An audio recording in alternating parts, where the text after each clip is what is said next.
Glorificado e exaltado é o nome do Senhor e Salvador Jesus Cristo, meus amados queridos irmãos. Glória a Deus, estamos aqui de volta trazendo mais uma aula, né? Uma escola bíblica dominical para nós. Estamos aqui, né? Louvado seja Deus, aprendendo mais nesse trimestre. Muito importante você ficar ligado aí nesse canal, conhecereis a verdade e a verdade vos libertará. Glória a Deus.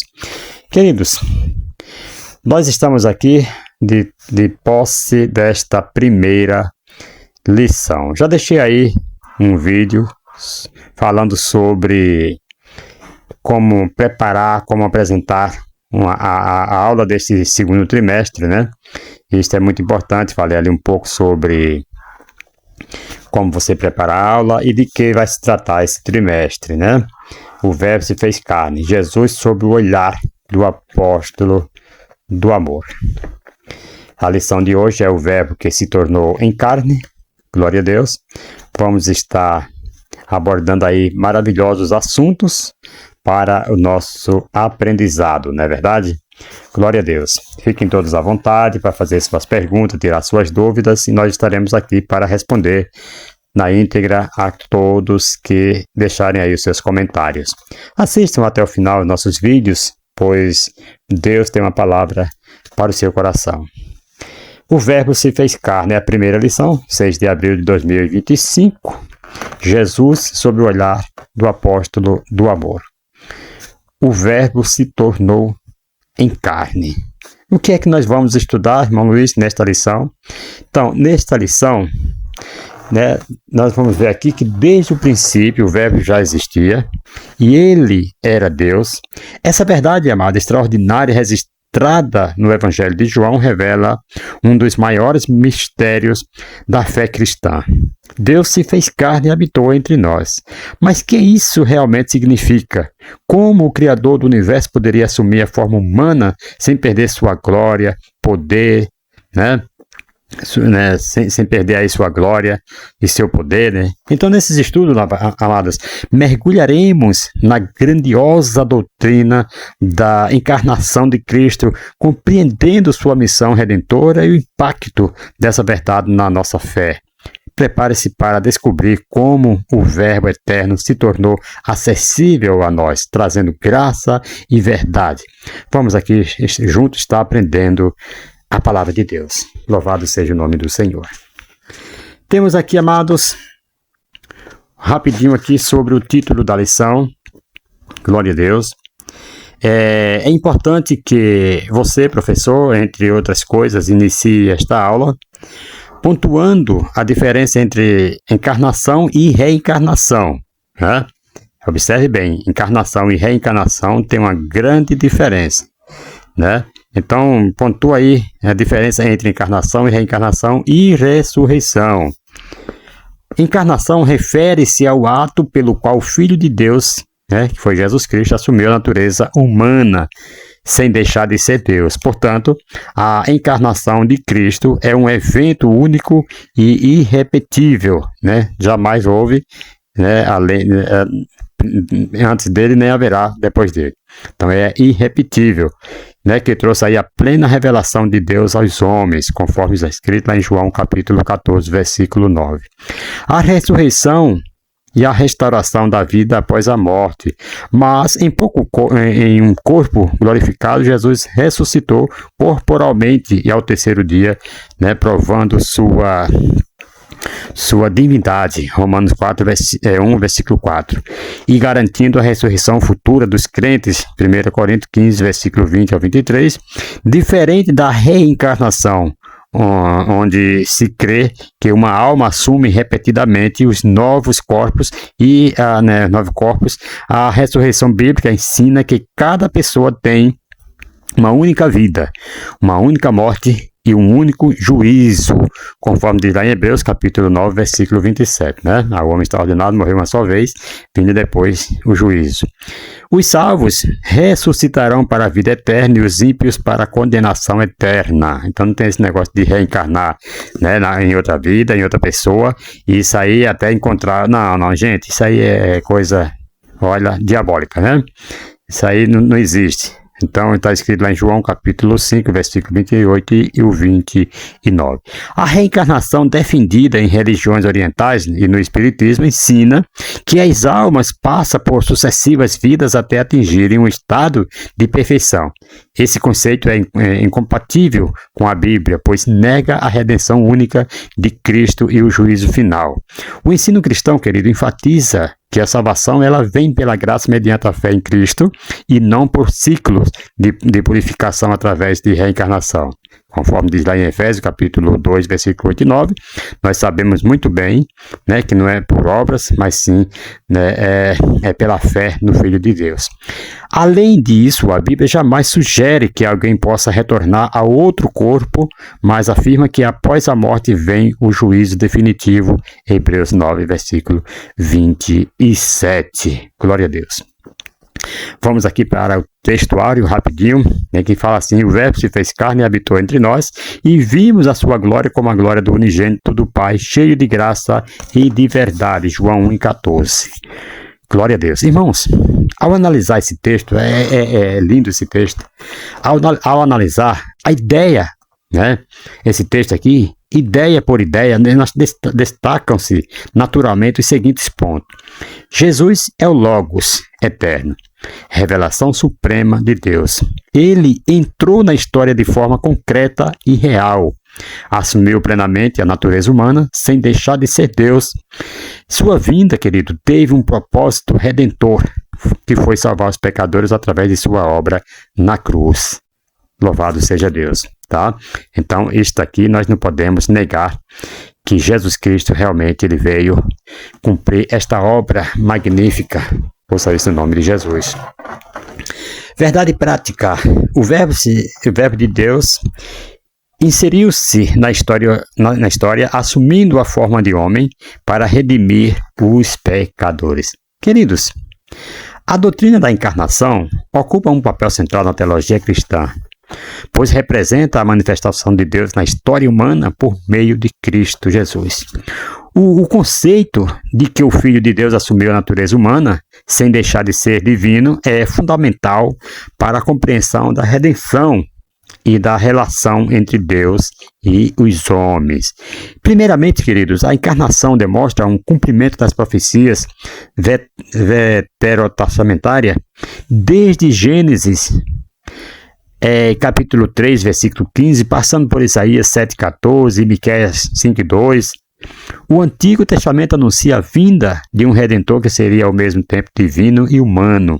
Jesus Cristo, nascido de uma virgem, confirma essa promessa e a evidência a fidelidade de Deus em seu plano de salvação. E além disso, amados, preste bem atenção, além disso, a encarnação é essencial para a obra redentora de Cristo. Somente um ser que fosse plenamente Deus é plenamente homem, né?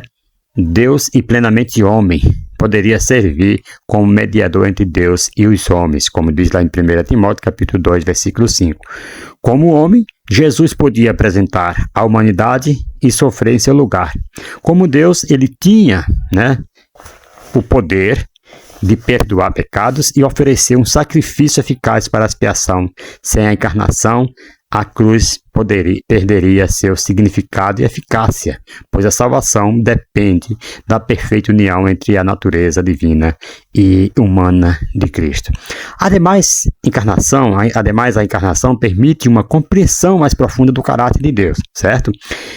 Em Jesus, Deus se revela de forma... Veja que mistério. Em Jesus, Deus se revela de forma acessível, demonstrando seu amor, graça e justiça, conforme registrado em João 1,14. O Verbo se fez carne e habitou entre nós, mostrando que Deus não é um ser distante, mas próximo e participante da história humana. E, por fim, a encarnação tem implicações para a prática da fé cristã.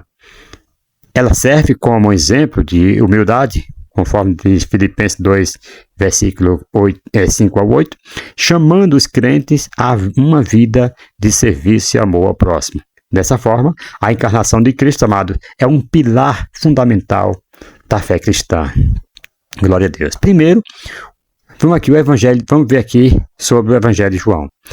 Mateus apresentou Jesus como rei, Marcos apresentou Jesus como servo e Lucas apresentou Jesus como homem perfeito.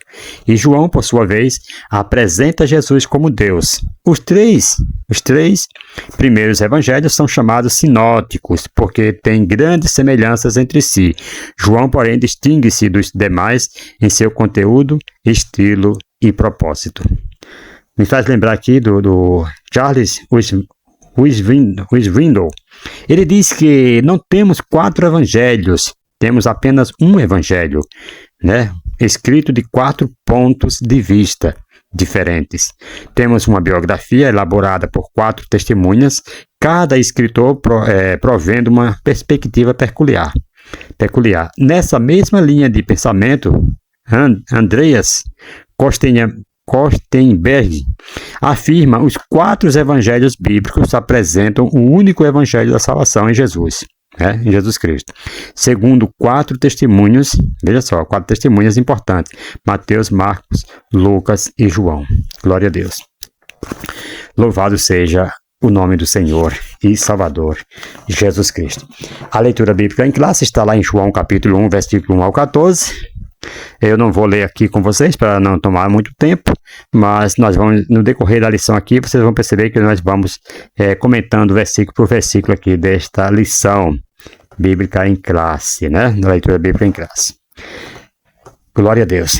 A introdução, nós já fizemos aqui uma breve introdução também, não vai ser necessário nós lermos, e nós vamos direto aqui para o tópico 1. Tópico 1, autoria e data. Glória a Deus. Louvado seja o nome do Senhor e Salvador Jesus Cristo. Vamos ver aqui sobre o autor.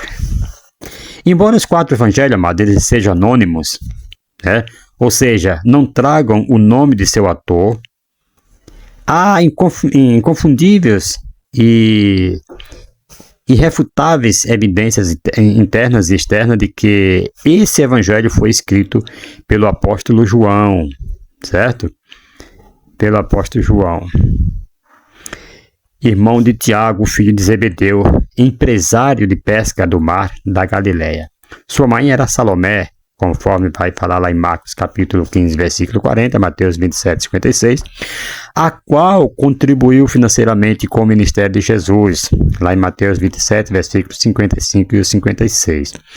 Destacamos que há 2 autores, o autor humano e o autor divino. Mesmo argumentando que o autor humano foi de fato o apóstolo João, o item mais importante deve ser conhecido e abordado. João estava escrevendo sob inspiração da Trindade divina, e cada palavra singular e única provém de Deus em certo sentido. Isso é tudo o que precisamos saber. No entanto, amados, ainda é importante perceber que o canal por meio do qual Deus decidiu nos dar este escrito foi João, um dos 12. Quando buscamos um significado para tal, não estamos apenas indagando o que João pretendia dizer, mas o que Deus queria que João dissesse. E por quê, né? O porquê de um texto é mais do que a intenção do autor humano, mas inclui também a inspiração divina. Evidências externas, Irineu, ali 130 a 200 depois de Cristo, aproximadamente, né? Um dos pais da igreja primitiva foi discípulo de Policarpo, ali por meados de 70 a 160 depois de Cristo, aproximadamente, que foi discípulo do apóstolo João. Ele testificou com base na autoria de Policarpo, né, que João escreveu o evangelho já em idade avançada, durante o tempo em que morou lá em Éfeso, né, na Ásia Menor, contra as heresias. Ele escreveu ali, né? Você pode ver lá no capítulo 2, versículo 22, 5, né, versículo 5, e capítulo 3, versículo 1, por aí. Depois de Irineu, todos os pais da igreja aceitaram João como autor do evangelho, né? Clemente de Alexandria, ali entre 150 e 215 depois de Cristo, aproximadamente, escreveu que João, ciente dos fatos relatados nos outros evangelhos, sendo movido pelo Espírito Santo, compôs um evangelho espiritual. Veja que a história eclesiástica de Eusébio, né? 6, 14 e 7. Evidências eternas, né? Bruce diz que é a evidência interna da autoria joanina para esse evangelho decorre do fato de que ele foi escrito, primeiro, por um judeu palestino, segundo, por uma testemunha secular, e terceiro, pelo discípulo que Jesus amava, e quarto, por João, filho de Zebedeu. Aí temos aqui o destinatário, para quem foi esse evangelho, né? Sobre o destinatário, o Lopes, ele escreveu assim: Mateus escreveu principalmente para os judeus, principalmente ali para os judeus, Marcos principalmente para os romanos e Lucas especialmente para os gregos. O evangelho de João, porém, é endereçado ao público geral, a judeus e gentios. Então, o escopo desse evangelho possui abrangência universal. Concordo com Joseph, né, Joseph Mayfield, né, no sentido de que os primeiros leitores do quarto evangelho provavelmente eram cristãos da segunda ou terceira geração, o que sabiam sobre a vida, o ministério e morte, a morte e a ressurreição de Jesus, aprenderam ou de ouvir falar ou por meio da leitura dos primeiros relatos cristãos. E teve ali a data, né, que esse evangelho foi escrito, né, consenso entre os estudiosos conservadores, né, estribados nas evidências históricas que João escreveu esse evangelho da cidade de Éfeso, capital da Ásia Menor, onde morou por longos anos, pastoreou ali a maior igreja gentílica da época, liderou as igrejas da região e morreu já em avançada velhice nos dias do imperador Trajano. Não podemos aqui afirmar a data precisa, né, em que esse evangelho ele foi escrito. Todavia, há fortes evidências de que tenha sido entre os anos 80 e 96 depois de Cristo. Para o F.F. Bruce, né, parece provável que o evangelho foi publicado na província da Ásia, uns 60 anos depois dos acontecimentos que narra, né? Glória a Deus.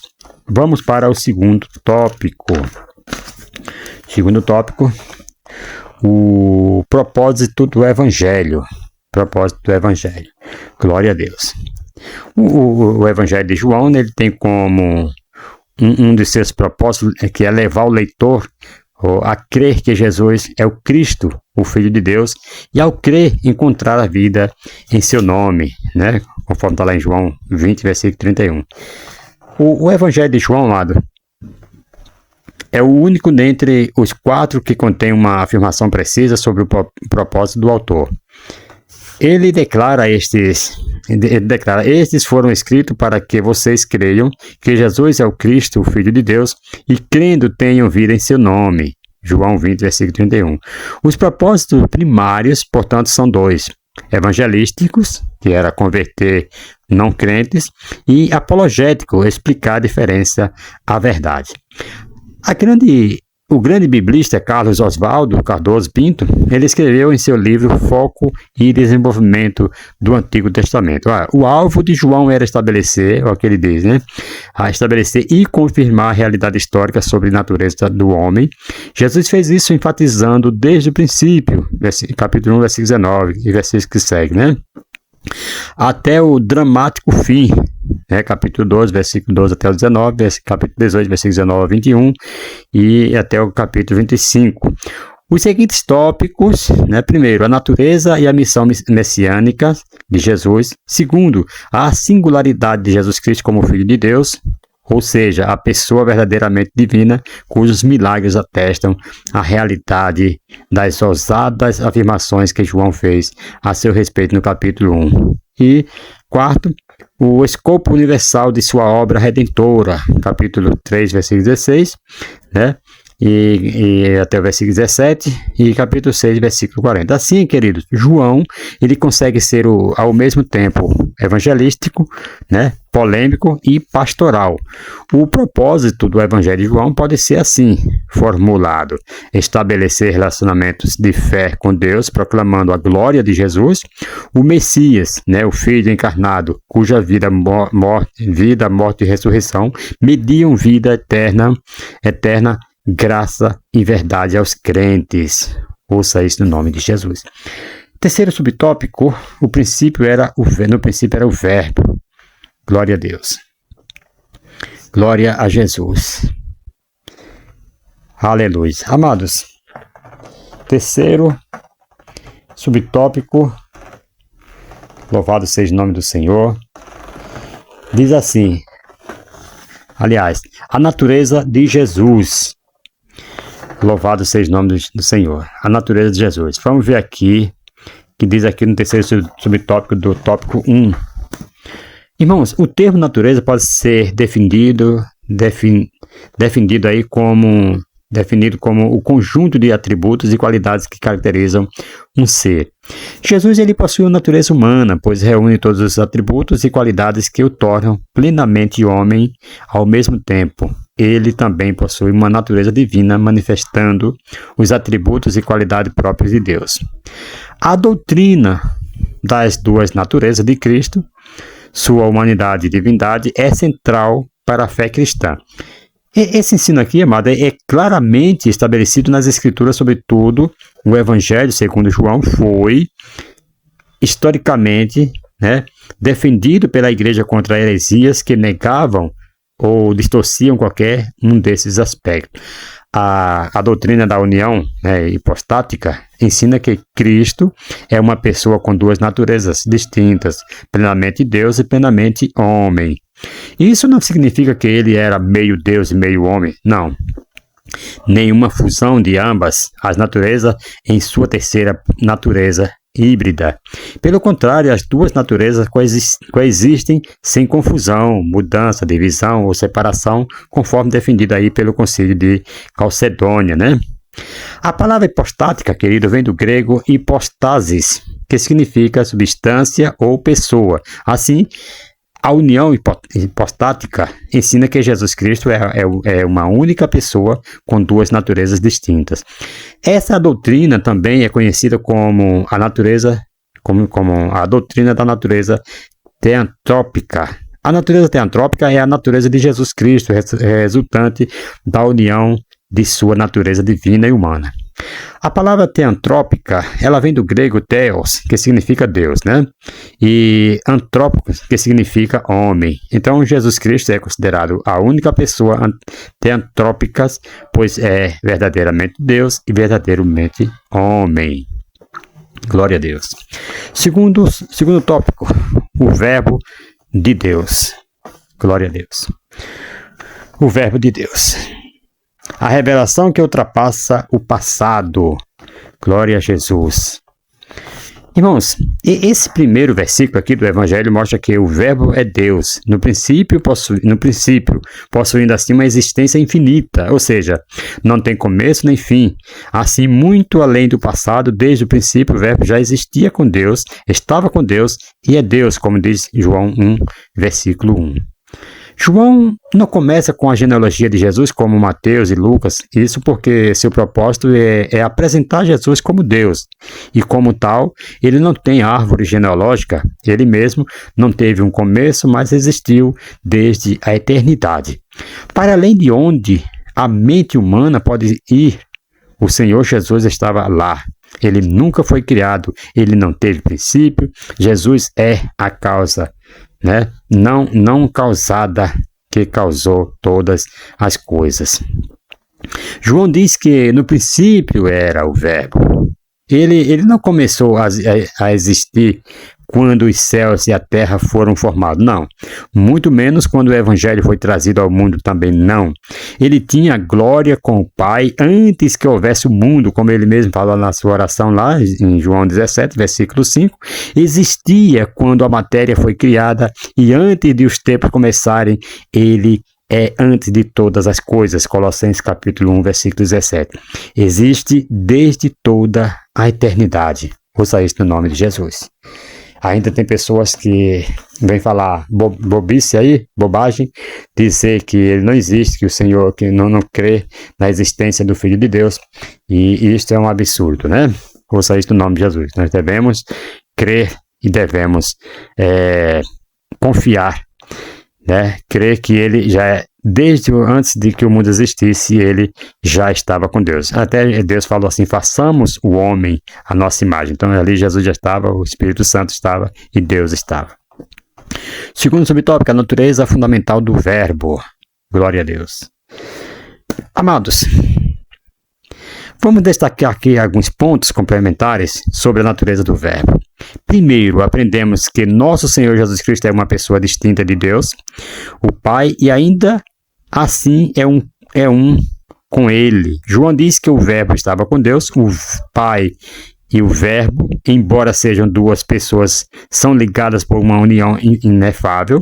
Desde a eternidade, onde quer que Deus Pai estivesse, ali também estava o verbo, o Deus Filho, iguais em glória, coeternos em majestade, porém uma só divindade. Segundo, aprendemos que o Senhor Jesus Cristo é o próprio Deus.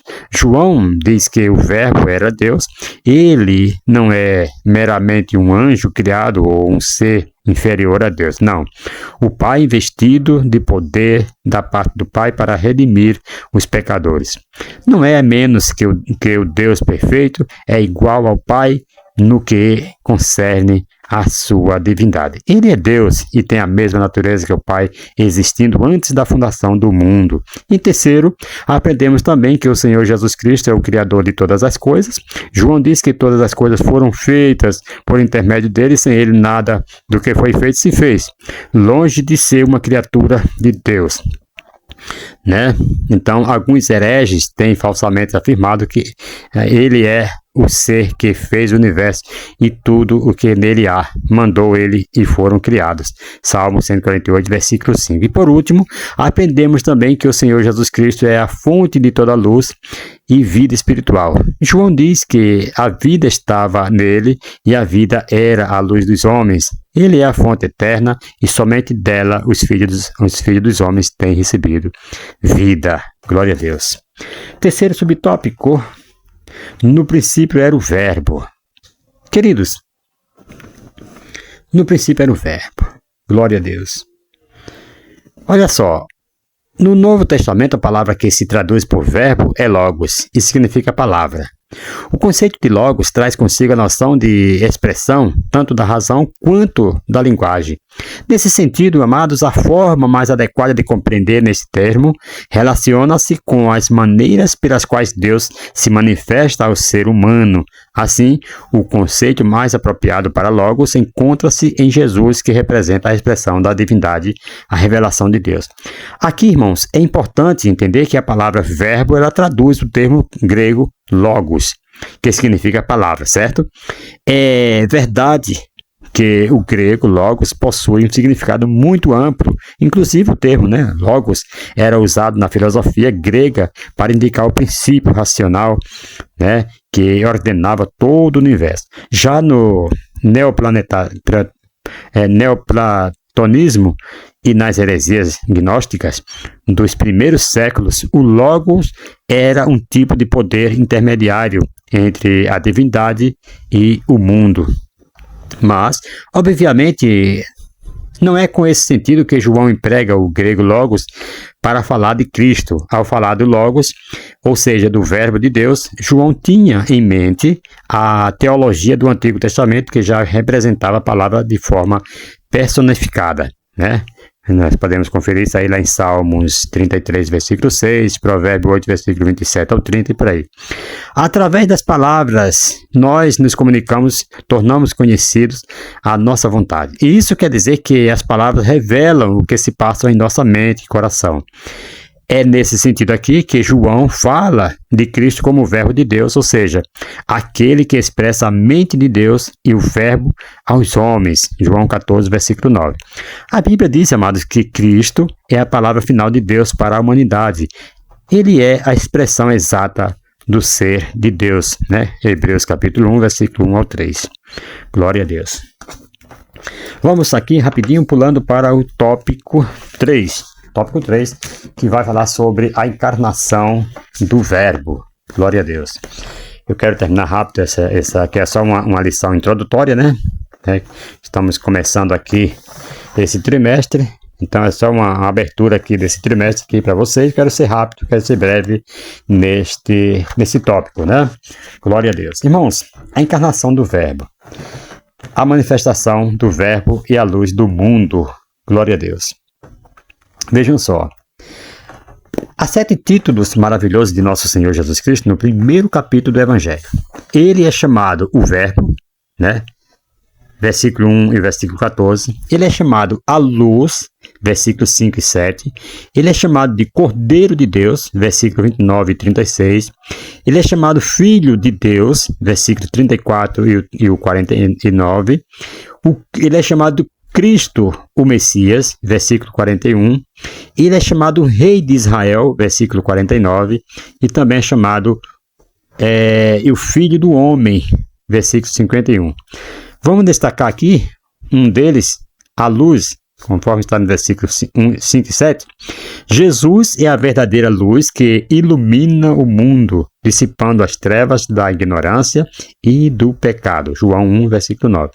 João Batista, amado, ele foi enviado como testemunho dessa luz, mas ele próprio não era luz. Sua missão era apontar para Cristo, a luz perfeita que revela Deus aos homens. Ele mesmo falou isso, João capítulo 1, versículo 6 versículo 8, até o versículo 8.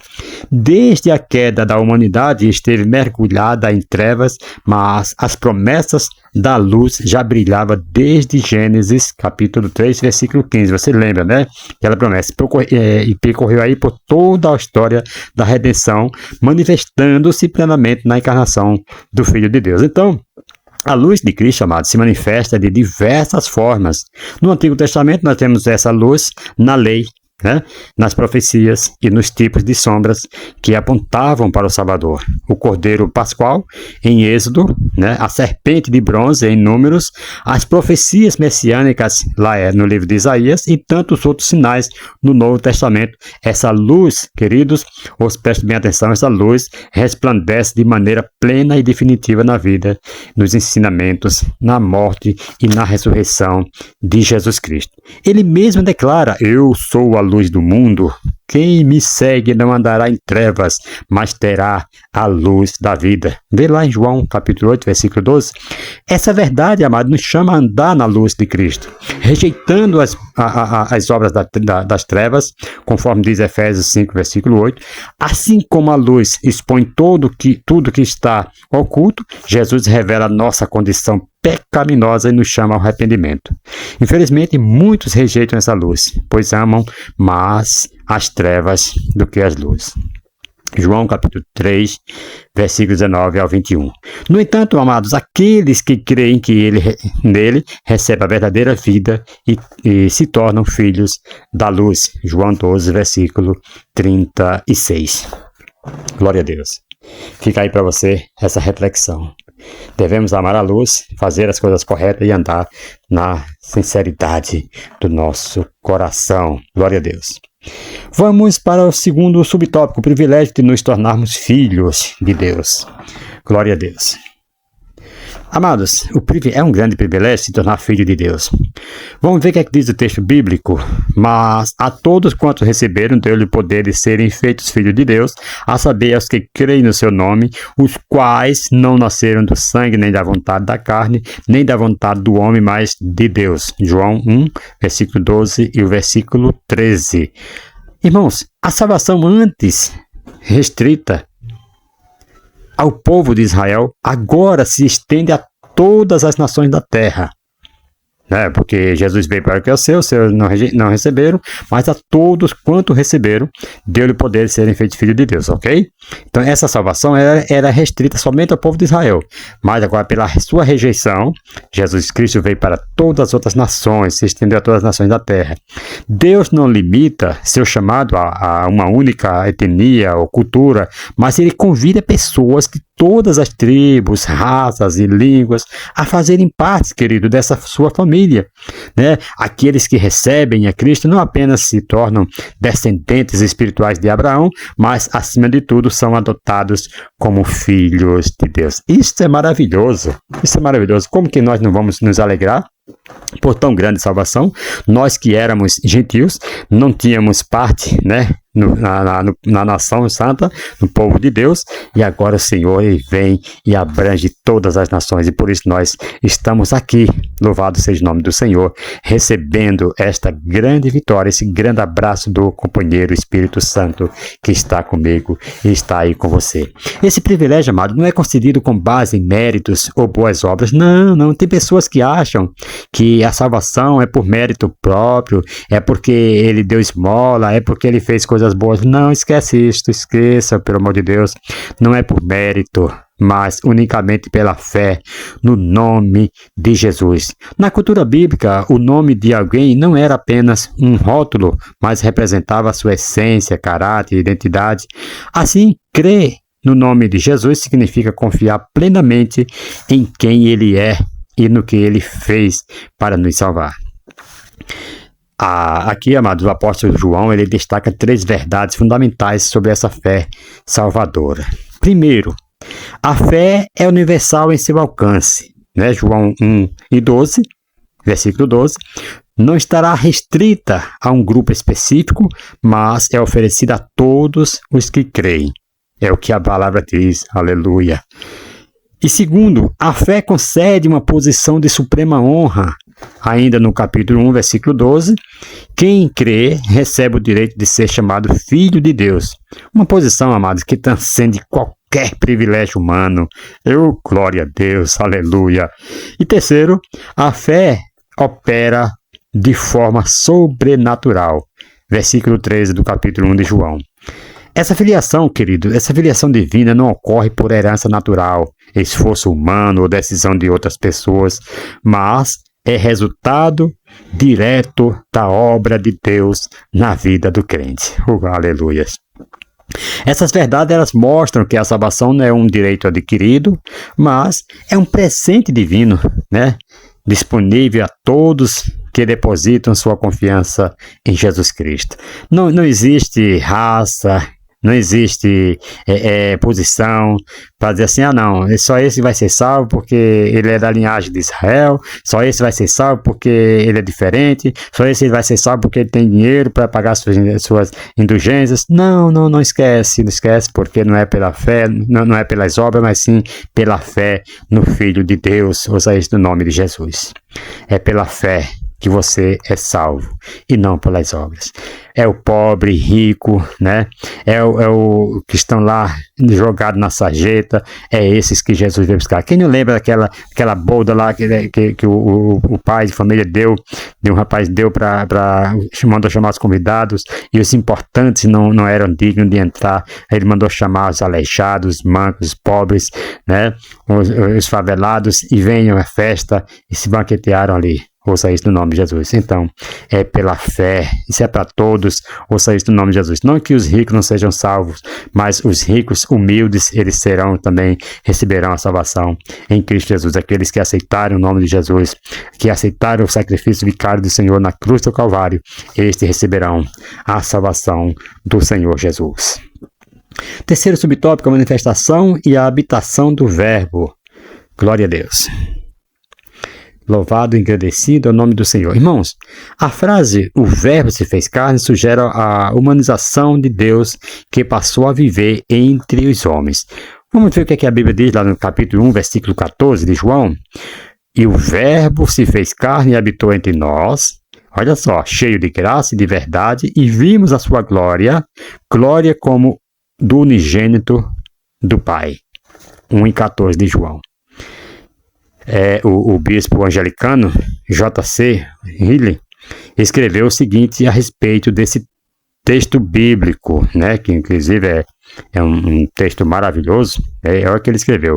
O verbo realmente se fez carne? Ele faz uma pergunta. Então, ele é alguém sensível às aflições de seu povo, pois ele mesmo experimentou sofrimento ao ser tentado.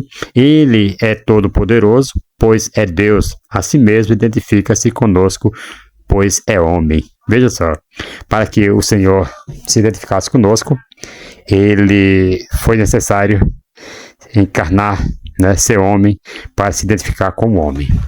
Até porque, irmãos, homem nenhum poderia ver Deus.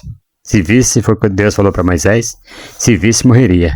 Então, ele se fez homem para que se tornasse acessível aos homens. O verbo realmente se fez carne? É outra pergunta desse senhor aqui, né? Desse bispo aqui, angelicano. O verbo realmente se fez carne? Então ele pode ser um exemplo perfeito para a nossa vida diária. Se tivesse andado entre nós como anjo ou espírito, jamais poderíamos imitá-lo, não é verdade? Né? Então, jamais poderíamos imitar um espírito ou um anjo, porque são seres espirituais, né? Mas por ter vivido entre nós como homem, sabemos que o verdadeiro padrão de santidade é andar assim como ele andou. 1 João 2,6. Ele é o modelo perfeito porque é Deus, mas também é um modelo que corresponde perfeitamente às nossas necessidades, porque é homem. E por último, que diz aqui esse bispo angelicano, por último, o verbo realmente se fez carne? Então, procuremos ver em nosso corpo mortal uma dignidade real e verdadeira e não o corrompamos pelo pecado, né? Fraco e vil como pode parecer, é um corpo que o eterno Filho de Deus não se envergonhou de assumir e levar para o céu. Esse simples fato, querido, esse simples fato é uma garantia de que ele ressuscitará nossos corpos no dia final e os glorificará junto com seu próprio corpo. Glória a Deus. E chegando aqui a nossa conclusão, terminando já esta lição, né? Nessa lição aqui, amados, nós tivemos a oportunidade de iniciar o estudo do Evangelho de João, mostrar sua relevância e o seu objetivo na vida da igreja. Observamos que a revelação sensível de Deus e a sua intervenção na história tornam o Evangelho de João uma obra única do Novo Testamento. Então, em João entendemos que a encarnação do Verbo trouxe luz plena àqueles que crescem. Assim, através da fé em Jesus, nós somos denominados e feitos filhos de Deus. Amados, a encarnação de Cristo não foi um evento comum, mas a maior manifestação do amor divino, cumprindo as profecias e oferecendo redenção à humanidade. Ele sendo Deus, tornou-se homem para carregar nossos pecados, morrer em nosso lugar e ressuscitar, garantindo vida eterna aos que creem. Que esta verdade, amado, transforme nossa fé e nos conduza a um relacionamento profundo com Ele, com aquele que habitou entre nós, o Verbo se fez carne, Deus conosco, a esperança da glória. Amados, Isaías, ele teve essa visão. Ele fala que o Senhor, ele levou sobre si nossos pecados, nossas dores, né? Nossas mazelas, estava ali cravada na cruz ali, juntamente com ele. Queridos, devemos agradecer por esse ato de amor, por esse ato de justiça, o Senhor Jesus Cristo. Ele pagou por nós. Um abraço a todos vocês que ficaram aí até o final nesta aula e que Deus os abençoe em o nome do Senhor Jesus Cristo e até a próxima aula, se Deus assim nos permitir, em o nome do Senhor Jesus Cristo. Amém.